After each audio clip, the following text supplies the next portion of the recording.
De aniversário ali, cara. Isso aí, galerinha. Estou muito empolgado para a última aula do volume 9. Lembrando que as aulas não significam nada, que o momento mágico é o momento que tu faz exercício, lê a apostila, traz dúvidas para a sala de aula, é aí que a gente aprende de verdade.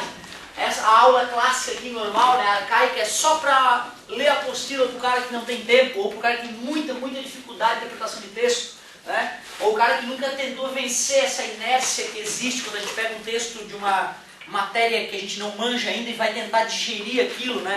Mas não se esqueçam, e cada vez que eu estudo mais educação eu tenho certeza do que eu estou falando. A aprendizagem ocorre de maneira solitária, tácita, não existe regra. E é tu e a informação, e tu tentando buscar a informação, tu protagonista desta ação. Por isso não se esqueçam, a aula é só o primeiro momento, é 10% do processo, se muito. O resto é as nossas correções de exercício, é a vinda nas assistências, é a interação na sala de aula.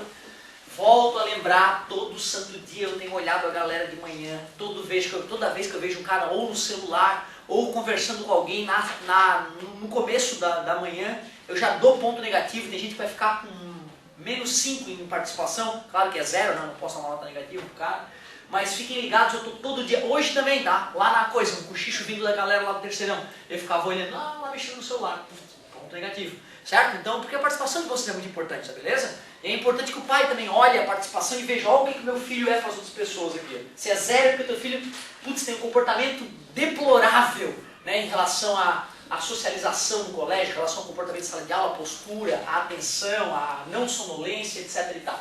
A saber usar o dispositivo eletrônico do bem, para o bem, não para o mal, certo? Esses dias, por exemplo, eu estava vindo, aliás, eu fui aqui, né, parece que na segunda-feira se comportaram muito bem, agradeço a paciência de vocês. Aliás, tenho que recomendar, quem é que já foi em Foz do Iguaçu aí, que foi nas Cataratas do Iguaçu? Quem é que já visitou Itaipu? Que beleza, ó, a galera que foi em Foz fez duas visitas incríveis, né? Eu recomendo a todos vocês, certo? Combinem com a família de vocês, vai ser um passeio muito gostoso para a família toda. E é mágico, cara, dá orgulho de ser brasileiro quando tu vai visitar Itaipu, né? Se todas as obras brasileiras fossem que nem Itaipu, né, cara, nós viveríamos no o melhor país do mundo, sem dúvida nenhuma. É incrível realmente aquela obra de arte da engenharia. Claro que não foram brasileiros que construíram, né? Foram o mundo inteiro, engenheiros de tudo quanto é parte do mundo, físicos e matemáticos de tudo quanto é parte do mundo, para poder fazer a obra acontecer. Só alguns dados que vale a pena lembrar. Só para ter uma noção, cada turbina, cada hélice das 20 que tem instalada lá, pesa algo em torno de 100 carros, 100 toneladas, cada hélice, muito maior que essa sala, cada uma das 20 hélices. Claro que tem a casa onde a hélice fica, né? Essa tem 300 e poucas toneladas cada uma delas. Concreto para fazer 200 maracanãs. Diariamente era despejado concreto a cada hora, que dava para construir um prédio de 22 andares. O concreto ele esquenta quando ele vai curar. Para não esquentar e não causar bolhas e rachaduras na estrutura, tinha que fabricar gelo para poder misturar no concreto antes de despejar. E as duas fábricas de gelo que tinham lá em Itaipu, elas produziam 54 toneladas de gelo por hora. 54 mil quilos de gelo por hora. O cara vai nas cataratas, aquele volume absurdo de água, é um mundo de água caindo lá. Cada 2 turbinas da Itaipu é uma catarata do Iguaçu.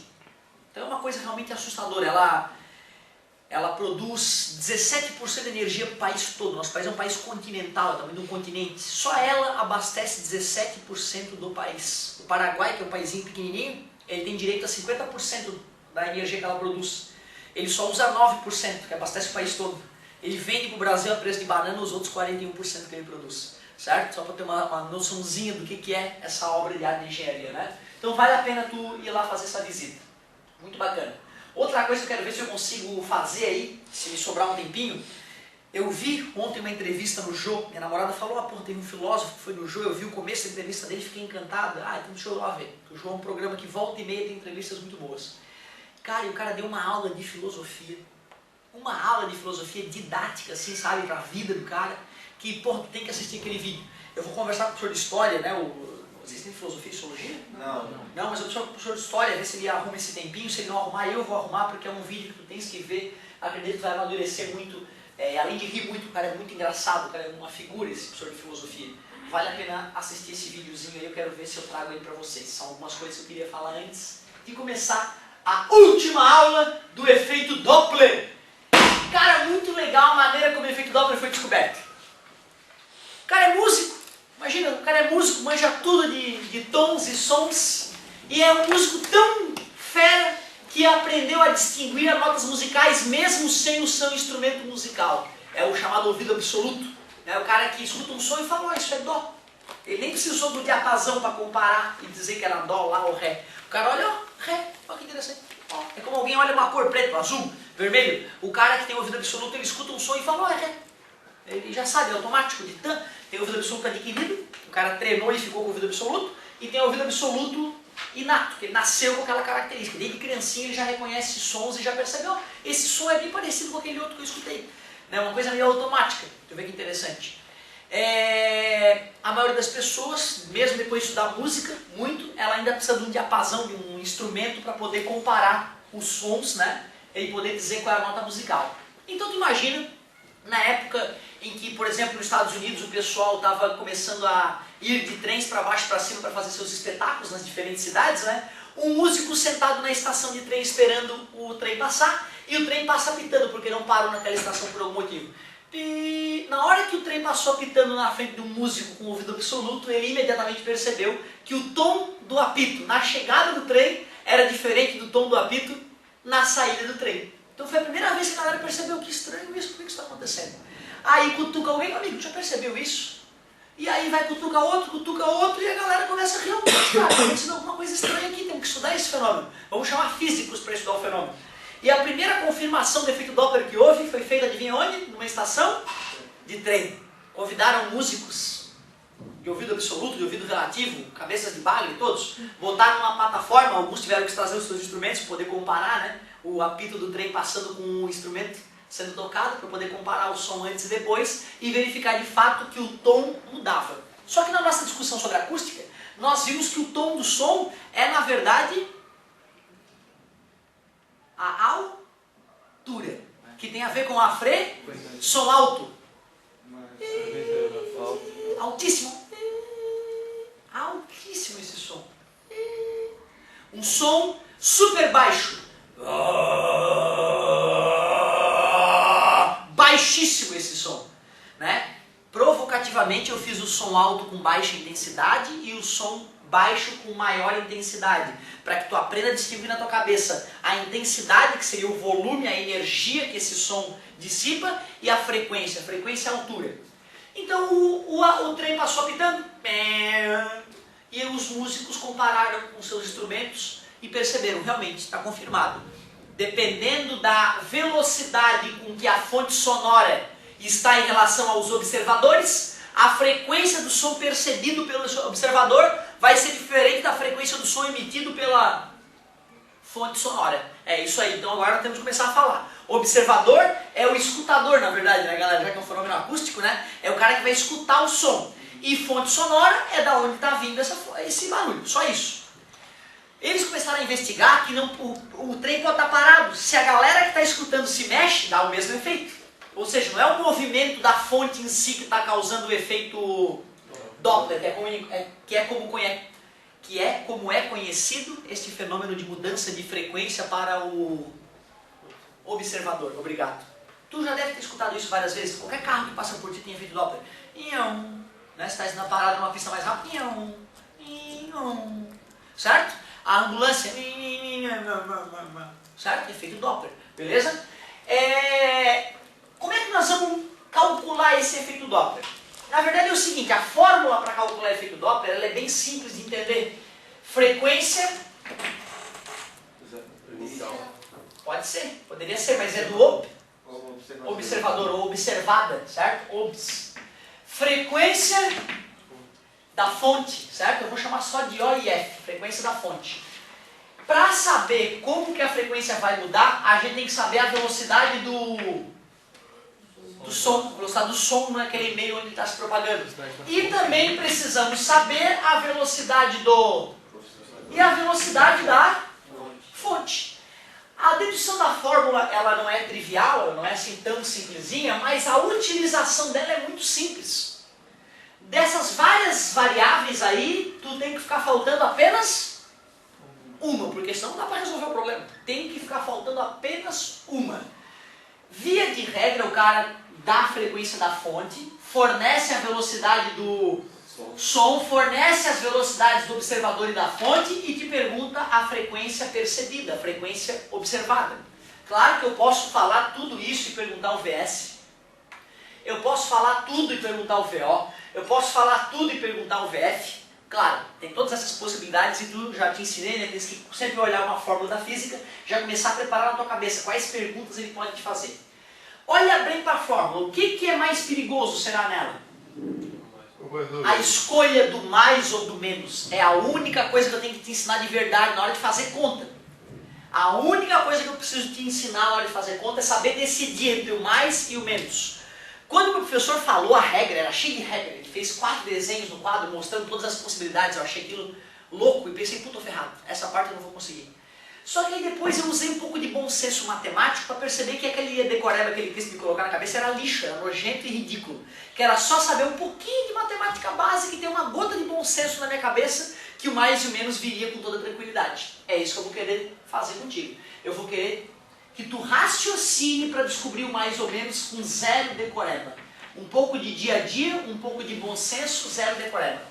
Para que nós consigamos isso, primeiro, A sobre B é uma fração. Se eu aumento o número de cima, a fração aumenta o seu valor. Se eu diminuo o número de cima, diminui o valor da fração. Nunca vi um aluno não enxergar isso. Nunca.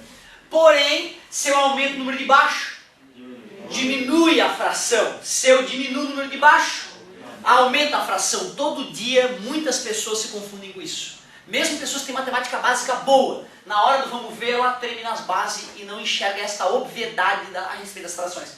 Claro que a pessoa que não consegue perceber isso que a gente acabou de falar, tem um passado negro na matemática, né? Um passado muito ruim na matemática, certo? E dá para curar, dá para curar. Aumenta, diminui o resultado, diminui, aumenta o resultado, claro. Observem que V do é igual a... que V não. O F do frequência é igual multiplicada por uma coisa. Se essa coisa for 1, fica igual. Se essa coisa for menor que 1, diminui. Se essa coisa fica maior que 1, aumenta a frequência observada. Tudo bem para vocês? Se o observador estiver parado e a fonte estiver parada, VS dividido por VS, 1. Por isso que não muda a frequência, o que tem que ser, né? Se eu estou parado em relação ao trem, ou se eu estou andando do lado do trem e ele apita na mesma velocidade, eu vou escutar como se ele estivesse parado. Beleza? Porque não existe movimento relativo. O que importa é o movimento relativo. A escolha importante então é saber se é mais ou menos, em cima ou embaixo. Para que tu consiga perceber isso, a dica é simples. Primeira coisa, tu nunca viu uma onda de som. Tu já sentiu ela, tu nunca viu, olha ali uma onda de som. A gente no tubo de Kundt teve uma noção de como é que o ar vibra, né? Com aquela poeirinha, né? Formando cristas e ventres. Cristas não. Nós e ventres, né? É isso aí. Agora pensa, onda do mar. Meu Deus, o cara que mora numa ilha como a nossa, ele vê sempre onda do mar. Quantas vezes as ondas do mar não bateram nas suas pernas enquanto estavam na praia, né? Todo verão, sempre, várias vezes, vários dias. E tem uma frequência das ondas do mar, né? Que eu represento assim, ó. Tá vendo as ondinhas? Mais um. Ah, gostoso. Bateu no meu pezinho, que legal. Pô, cara, eu sou o observador, o mar é a... Eu, observador, o mar é fonte. E aí, começando a chegar o verão, meu primeiro banho de mar de novo. E aí tu fica lá estarrecido, olhando aquele mar maravilhoso. E aí tu te empolga, e tu sai correndo, tu, observador, sai correndo em direção à fonte. Como é que o barulhinho fica? Mais rápido. Caiu na água, bem gostoso. Tranquilo? Cara, qualquer pessoa que não tenha problemas graves de raciocínio, ela entende que se o vai em direção à frequência, é que física vai ficar difícil, né, cara? Resumindo, se o observador se aproxima da fonte, para que esse resultado seja maior que 1, eu somo ou diminuo em cima? É, para aumentar tem que somar em cima, né? Então sempre que o observador se aproxima da fonte, tu usa mais na velocidade dele. Porém, se eu percebo que as ondas estão muito fortes, eu não gostei, ardeu o meu olho, não quero mais, estou parado dentro d'água. Aí eu começo a caminhar para longe das ondas. O que vai acontecer com o barulhinho das ondas em mim? Vai demorar mais, não é? Para bater, não é isso?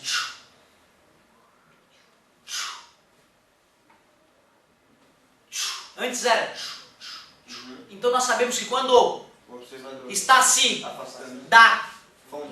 a velocidade tem que ser negativo, porque se eu diminuir, dá um resultado menor, diminuindo a frequência percebida. Multiplica a frequência do mar, verdadeira, por um valor menor que 1. Tranquilo? Observa que o mar estava o tempo todo parado, né? Porque se o mar começar a vir para cima de ti ou se afastar de ti, eu chamo o padre. O mundo está acabando. Tá beleza? Ou um fenômeno geológico muito bizarro está acontecendo, tipo de tsunami, né? Porque se o mar recua, é porque ele vai vir com tudo. Mar recuou, ai que legal, a maré baixou. Não, vaza, meu querido, que tá vindo uma super onda aí, beleza? Muitos turistas naquele famoso tsunami que matou 300 mil, acharam o máximo, o mar, ai que legal, o mar tá recuando, vamos lá ver. E aí ficaram lá, daqui a pouco alguém tem uma barquinha lá no fundo, uma ondinha, que legal. E só percebe que é uma onda de alguns andares de altura na hora que ela já tá matando você e sua família, né? Então tem que ficar ligado, O mar recuou demais, querido, vaza porque vai vir alguma coisa bizarra, certo? Daí. Então, legal. Ou não é muito fácil, não é intuitivo usar a velocidade do observador? Não? É intuitivo, cara. Lembra do mar, de tu entrando no mar, que acabou a brincadeira. Agora imaginem vocês, pecadores, que somos todos, estamos na beira do mar. Que maravilha, mais um dia de praia. Mas Deus apareceu para ti nesse dia, sim. Deus, barbudo tá ali, ele, pecador, não merece se banhar no meu mar, pecador. E aí ele quer afastar o oceano de ti, tu parado. As ondinhas vinham, e o barbudo vai lá e começa a jogar o mar inteiro para longe de ti. O que vai acontecer com a frequência das ondas? Claro. Pô, por quê? Por que aconteceu essa redução de frequência? Porque estava pronto. Quer dizer que quando a fonte se afasta do observador, nós sabemos intuitivamente com essa hipótese absurda de que a frequência, quando a fonte está se afastando, para o resultado desta fração diminuir, eu uso mais. Porque somando embaixo é que diminui. Tá vendo como é perigosa a fração? Tu estava achando engraçado lá, né? Mas aqui o cara, na hora do vamos ver, o cérebro dá um nozinho. Se o cara não está absolutamente consciente do que está acontecendo.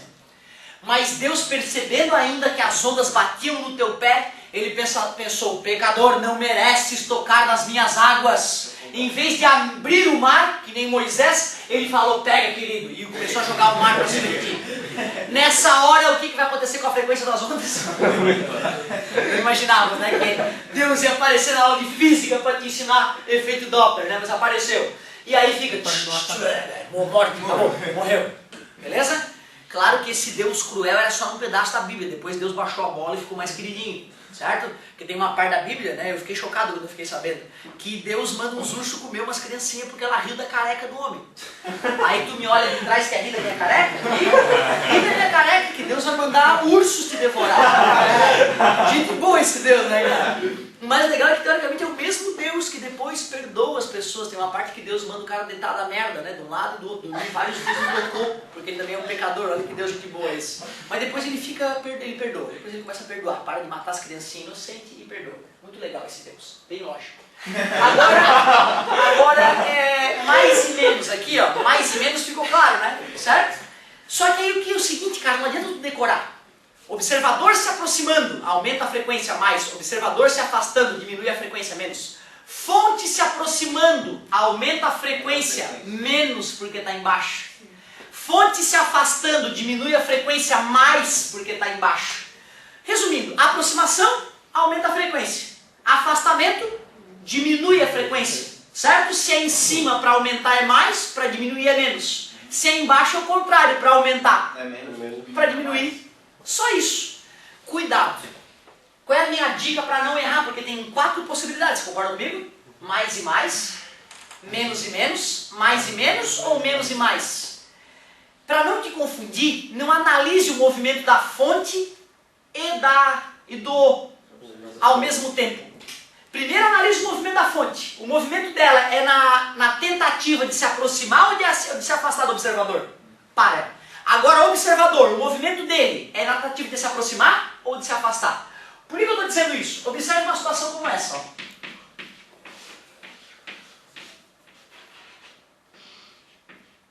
Caixa de som. Beleza?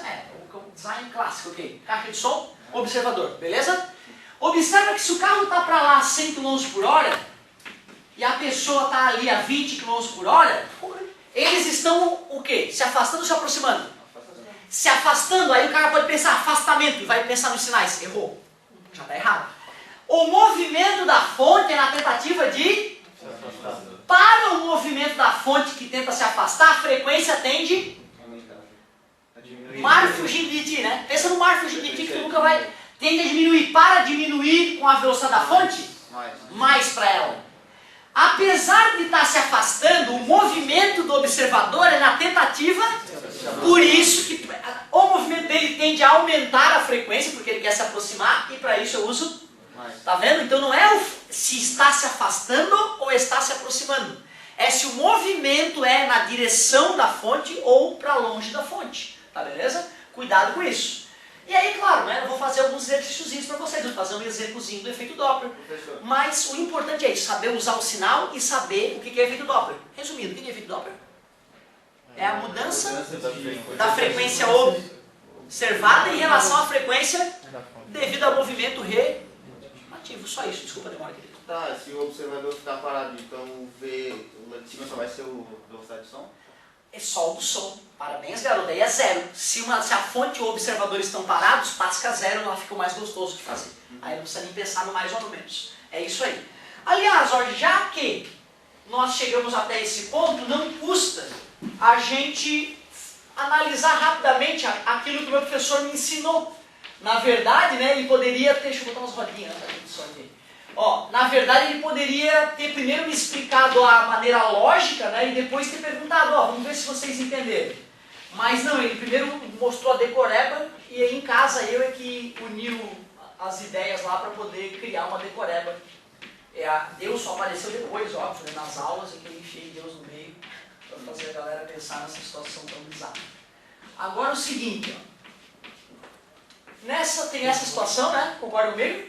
Tem essa outra situação aqui, tem essa situação que a gente tinha analisado e tem essa outra situação, esse se afastando, mas esse tentando se aproximar, certo?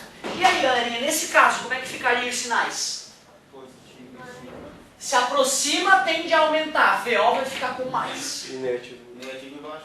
Ela tende a se aproximar, a frequência vai aumentar. Para poder aumentar usando a velocidade de baixo, tem que botar menos, porque diminuindo o número de baixo da fração, aumenta o resultado. Menos porque tende a se afastar. Mais porque a frequência vai diminuir, e para diminuir embaixo tem que somar. Fração. Mais porque tende a se aproximar. Essa frequência vai diminuir. Para diminuir eu tenho que somar embaixo. Cara, eu tenho que pensar, porque se eu não pensar eu erro.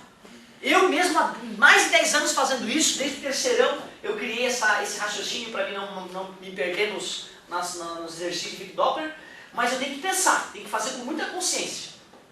Menos porque tem que diminuir, menos porque para aumentar tem que diminuir na parte de baixo. Vamos ver se era aquilo? Menos e menos, mais e mais, menos e mais e menos. São as 4 únicas possibilidades. Concorda comigo? Tu vê, se tu não conseguir usar o bom senso para captar a nossa ideia, tu vai ter que, de certa forma, dar uma decorada nisso aqui, ó. Que foi o que o meu professor tentou me falar. E aí a física ficou difícil naquele dia, né, cara? Porque decoreba, tu sabe, o ser humano, via de regra, não é bom em decoreba. Poucos seres humanos são bons em decoreba. Agora, de raciocinar, a gente é bom, cara. A gente consegue começar a pensar e em vez de decorar, entender o processo que nos leva a usar efeito Doppler. Cara, o efeito Doppler ele tem coisas incríveis depois. A galera percebeu que a luz sofre efeito Doppler. A frequência da luz observada muda quando tem movimento relativo entre fonte luminosa e observador da luz. Por que tu não enxerga uma cor diferente então, quando se mexe a parede, já que a frequência da luz é a cor? Porque já que a velocidade da luz é 300 mil km por segundo, né? Velocidade da luz, só se essa velocidade do observador ou da fonte for muito, muito grande para tu perceber uma mudança na frequência. Beleza? Mas os cientistas começaram a perceber que funciona essa história. E é assim que funciona o radar medidor de velocidade da polícia. O cara emite uma onda com aquela pistolinha pro carro, bate no carro e reflete. A onda refletida é como se o carro tivesse emitido. Eu meço a frequência da onda refletida pelo carro, meço a frequência da onda que eu emiti. Comparando a frequência observada no retorno da onda e a frequência emitida, eu sei a velocidade da fonte da parada, a pistola, certo? Sei a velocidade da luz, descubro a velocidade do carro, medindo a frequência refletida pelo carro. Então tu vê, cara, o radar medidor de velocidade da polícia, o radar, aquela pistolinha, não são aqueles anéis no chão dos radares que fotografam o teu carro. Lá é totalmente diferente o processo.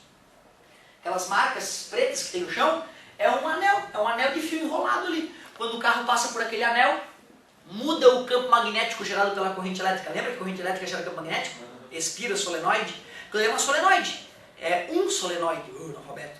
Quando o carro passa por lá, altera o campo magnético gerado pelo solenoide. E aí a gente consegue medir quando o carro passou por uma, quando o carro passou pela outra. Nós medimos esses dois momentos, sabemos a distância entre os anéis, fazemos velocidade e distância dividido pelo tempo e o computador calcula a velocidade do carro. Se passou do certo limite, manda um sinal para a câmera fotografa o carro. Totalmente diferente da pistolinha do policial, né? Que não precisa encostar no teu carro, não precisa ter um equipamento instalado onde o teu carro vai passar para poder medir. Ele a distância mede a velocidade do carro. Tinha uma questão desses anéis no Simão. Tá brincando? Sério? Se eu não me engano, acho que até a gente chegou a fazer alguma dessa. Lá no começo do ano, tinha uma questão de cinemática que falava de um radar passando uma lombada eletrônica, e aí perguntava lá a velocidade do carro, a distância entre os eixos, tinha dois sinais na hora que a roda da frente passava no medidor e a roda de trás. Bacana. Aliás, não se esqueçam, eu fico muito feliz se o cara me faz pergunta do simulado, aquelas mais cabreiras que vocês podem trazer. Uma gurizada do segundo ano me trouxe várias interessantes de matemática e física que a gente acabou resolvendo. Tá? Então fiquem à vontade. Claro que o ideal é na assistência, mas se me trouxer na aula e eu tiver um tempinho, né, e a questão for valer a pena, eu faço também. Seria um prazer. Agora deixa eu te contar para mim qual é a maior do efeito Doppler. Já que existe o efeito Doppler, inclusive, da luz, eu vou começar a olhar a frequência da luz das estrelas que aparece. Aí, se a frequência da luz medida pela estrela tender ao vermelho, frequência menor, né, ultravioleta, infra, eu sei que a estrela está se afastando da Terra. Se eu pego a luz que chega de uma estrela e vejo que a frequência dela está tendendo ao azul, para ultravioleta, né, tendendo violeta, eu sei que ela está se aproximando da Terra. E é assim que a gente consegue medir a velocidade das galáxias em relação à Terra. E foi isso que permitiu a teoria do Big Bang, né? Porque o cara mede a velocidade das galáxias todas, faz um mapa das galáxias com as suas velocidades e percebe que umas estão se afastando das outras. E retrocede no tempo para ver quando elas estavam mais próximas e elas aparentam estar todas no mesmo lugar há 14, alguma coisa bilhões de anos.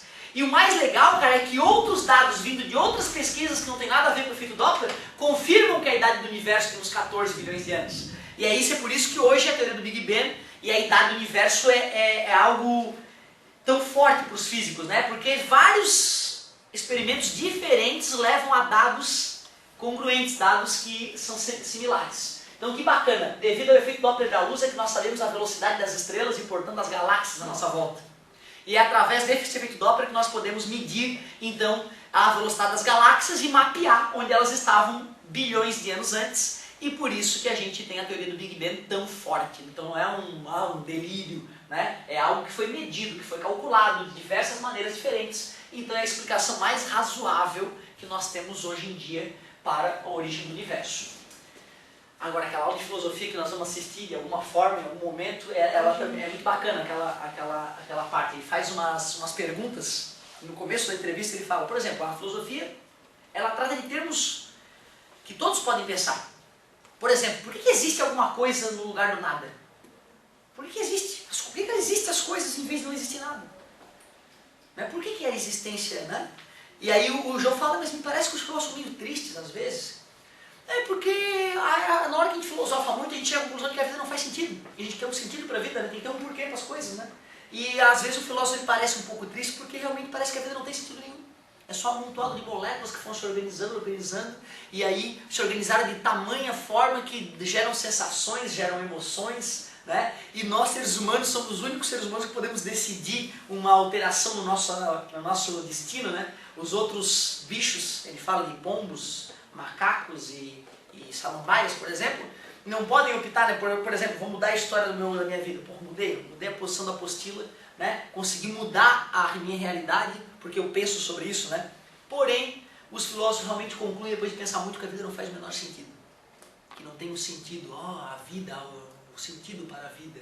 Né? E isso deixa muitos filósofos entristecidos, como Sartre, por exemplo, que ele cita também, que é o cara que, de certa forma, nos seus textos parece que é muito pessimista em relação à vida, né? Certo? Mas ele também mostra outras soluções para a gente não se deprimir nesse aspecto. O cara é uma figuraça. Mas tu vê então, olha que bacana, efeito Doppler é que permitiu a medida das velocidades das... O efeito Doppler é que permitiu o ser humano descobrir a velocidade das galáxias, das estrelas à nossa volta, que permitiu sugerir que todas as galáxias estão se afastando de um mesmo lugar. E, portanto, sugeriu que bilhões de anos atrás elas estavam praticamente juntas. E digo mais, espremidas numa coisa muito pequena, né? Certo? Que seria o acúmulo de matéria inicial e energia, que deu origem a uma grande explosão ao universo. Tem uma história hoje também, eu vou comentar com ele, acabei de esquecer de comentar no recreio, mas eu vou comentar com ele sobre isso. Tem que ver se tem a ver com a aula, eu acho, né? Que de repente ele está com o cronograma dele todo ajeitadinho. Mas eu vou comentar com ele, de repente os atos se alinham, vocês podem ver. Galerinha, agora olha só. Já que nós batemos um papo e vimos o poder do efeito Doppler, inclusive no estudo da origem do universo, eu quero fazer uns exemplos, porque na hora que tu me ver fazendo aí vai te ajudar a arriscar alguns exercícios que eu vou recomendar. E nem acredito que estamos encerrando já praticamente o volume 9, que beleza.